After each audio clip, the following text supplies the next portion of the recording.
अभी गृह मंत्री के द्वारा विधि विभाग को गया है।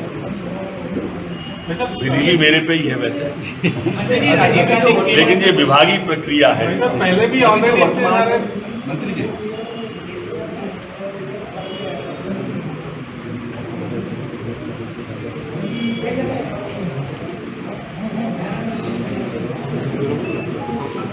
वर्तमान में इस तरह के माफिया पे कंट्रोल करने के लिए जो नियम बने हुए हैं उनमें क्या होना है या फिर उनमें क्या कमी आती है? देखो, शराब का एक्ट जो बना हुआ है वो शराब का एक्ट ऐसा था कि 34 में आपको अभी बंद किया और अब आप अभी छूट गए। तो दहशत जो एक अपराधी के मन में आनी चाहिए कानून की, वो कानून के अंदर वो दहशत नहीं रहती है। एक दूसरा, शराब की डिग्री मापने के यंत्र तो इनके पास रहते नहीं, और जो अमानक शराब आ जाती है उससे परिवार का परिवार अस्त व्यस्त हो जाता है। तो जो इतना गंभीर अपराध कर दे उसकी सजाए मौत भी ना हो तो क्या मतलब? तो एक अपराधी में भय, दूसरी कड़ी सजा और जुर्माना। इसलिए जो शराब वाला कानून था जिसमें 49A में हमने संशोधन किया था, उसमें फांसी की सजा इसलिए की, उसकी कंडिका 1, 2, 3, 4 आप पढ़ेंगे, चारों के अंदर हमने संशोधन किया। और उन चारों के संशोधन के पीछे जुर्माना भी हम 25 लाख तक ले गए। 20 लाख, 10 लाख, 25 लाख और आजम कारावास, फांसी की सजा अलग अलग कंडिका में अलग अलग में डाली गई। 2 से 10 साल की जो सजा होगी। कांग्रेस का यह आरोप है, ये प्रकाश कर रही है कि एक तरफ तो बाढ़ की वजह से कई चीजों में लोग परेशान हैं, साथ ही साथ कोरोना को लेकर भी लोग परेशान हैं, किसी के पास रोजगार नहीं है, तो दूसरी तरफ अन्य महोत्सव के जरिए बीजेपी जश्न मना रही है। कमलनाथ जी ने बाढ़ में कमलनाथ जी ने बोला है। देखो, वो बोल सकते हैं क्योंकि कहीं आपने उनको बाढ़ में तो देखा नहीं होगा। कमलनाथ जी को कहीं कोरोना में आपने नहीं देखा होगा, किसी अस्पताल पे नहीं देखा होगा, कहीं गेहूं बांटते नहीं देखा होगा। जो सिर्फ बंद कमरे में बैठ के टीवी और ट्विटर से राजनीति कर रहे हो वो नहीं बोलेंगे तो क्या हम बोलेंगे? जो आपको लटकते दिख रहे हैं इधर से उधर, भटकते दिख रहे हैं हमारे मुख्यमंत्री इधर से उधर, वो बोल सकते हैं। अच्छा होता कि कभी पानी में खड़े होकर बोल देते, पर उनकी उम्र ऐसी नहीं है, मैं सलाह दूंगा न करें। नहीं, मैं खिलाड़ी नहीं था, वो परिस्थिति ऐसी थी। और मेरी जगह आप भी होते तो शायद आप भी वही करते हो। मेरे जो जनप्रतिनिधि बैठे, सच्ची श्रद्धांजलि मेजर ध्यानचंद जी को देना, खासकर हमारे बुंदेलखंड के प्रधानमंत्री का तहे दिल से आभार, अंतर्मन से शुक्रिया। और वो राजीव गांधी के नाम से क्यों था मैं तो आज तक नहीं समझ पाया, जिसने कभी हॉकी नहीं पकड़ी। वो पुरस्कार बने एक ही परिवार के लिए। स्तुति में ऐसा भी क्या डूबना कि ध्यानचंद जी जैसे के नाम से पुरस्कार नहीं था, वो राजीव गांधी के नाम से था जिसने जीवन में हॉकी नहीं पकड़ी। कांग्रेस का कहना है कि इसी तरीके से स्वाभाविक रूप से जब आदमी बरनौल भिजवाएंगे अपन उनके पास।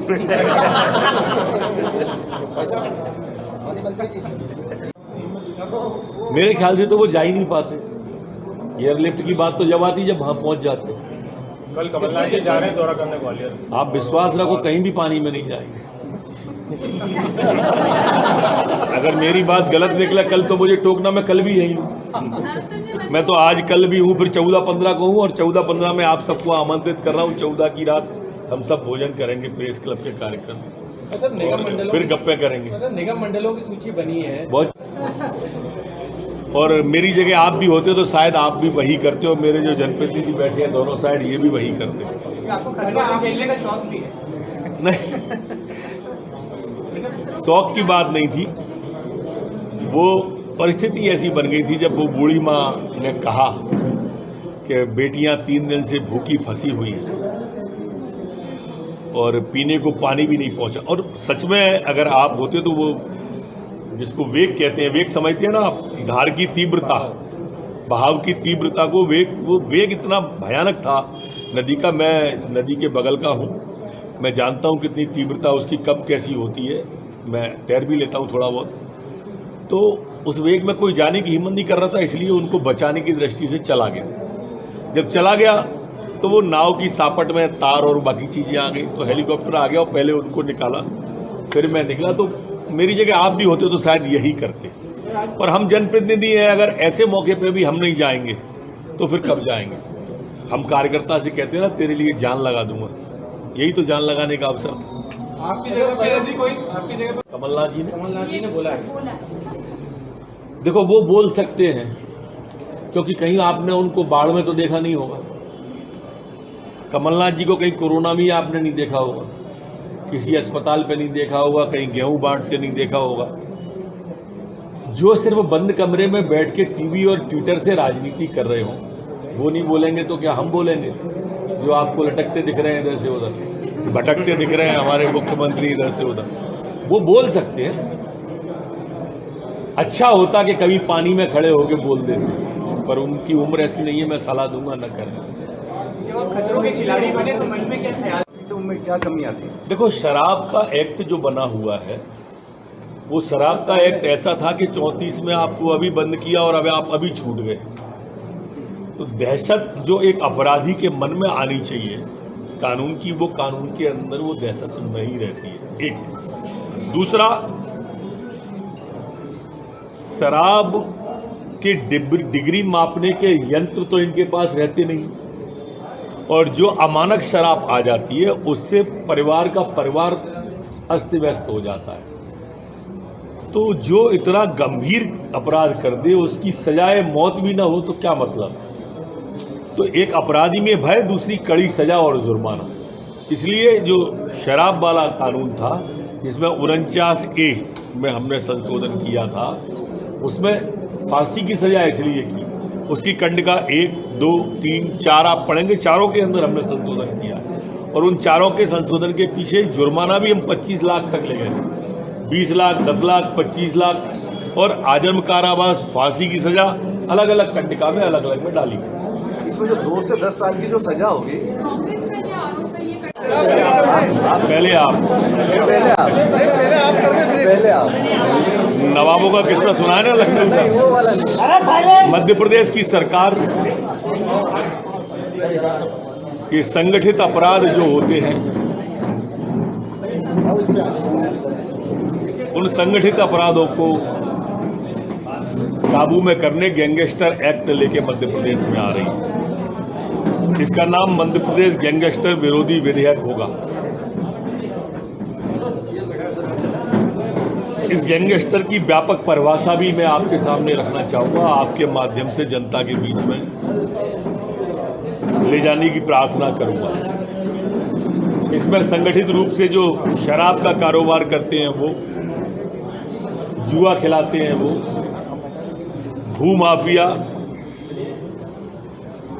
जो हमारे खनिज माफिया, वन माफिया, ये विस्फोटक जो जिसमें आता है, इस तरह के जो संगठित अपराध होते हैं वो सब इस गैंगस्टर कानून के अंतर्गत आएगा। इसमें सजा के लिए भी प्रथम दृष्टया 2 से 10 वर्ष तक की कारावास की सजा होगी, 25,000 का जुर्माना होगा। अगर वह लोक सेवक पर भी हमला करता है, जैसा आपने देखा होगा किसी अधिकारी पकड़ने गए और उन्होंने अधिकारी पर पथराव कर दिया, हमला किया, तो ये सजा 2 की जगह 5 से 10 हो जाएगी और जुर्माना 30,000 हो जाएगा। जो गैंगस्टर के सहयोगी हैं उनको भी इसमें एक्ट के अंदर लेके आए हैं और उनको भी 3 से 10 साल तक की सजा और जुर्माना उन सहयोगियों पर भी रखा गया है। गैंगस्टर अपने काले कारनामों के द्वारा जो बेहिसाब संपत्ति बना लेते हैं, वो संपत्ति भी राजसात होगी, खुर्द-बुर्द होगी, जब्त होगी। इसी तरह से इनके लिए अलग से विशेष न्यायालय बनाया जाएगा। इस विशेष न्यायालय गठित होगा और उसमें इसकी ट्रायल चलेगी। गैंगस्टर की अनुपस्थिति में भी ये ट्रायल चलती रहेगी, ये बाधित नहीं होगी। इसके साक्ष्य बयान सारे निरंतर जारी रखेंगे। वो वर्चुअल भी हो सकते हैं, एक्चुअल भी हो सकते हैं। इसमें जो इसके साक्षी हैं, इनके खिलाफ जो गवाही देते हैं, उनकी गवाही बंद कमरे में न्यायाधीश के सामने होगी। उन्हें पूरा संरक्षण प्रदान किया जाएगा। और कुछ पूछना है? कैबिनेट का डिसीजन है? कैबिनेट में आएगा ये अभी गृह मंत्री के द्वारा विधि विभाग को गया है। विधि भी मेरे पे ही है वैसे, इसमें अभी जो लेकिन ये विभागीय प्रक्रिया है। अभी जो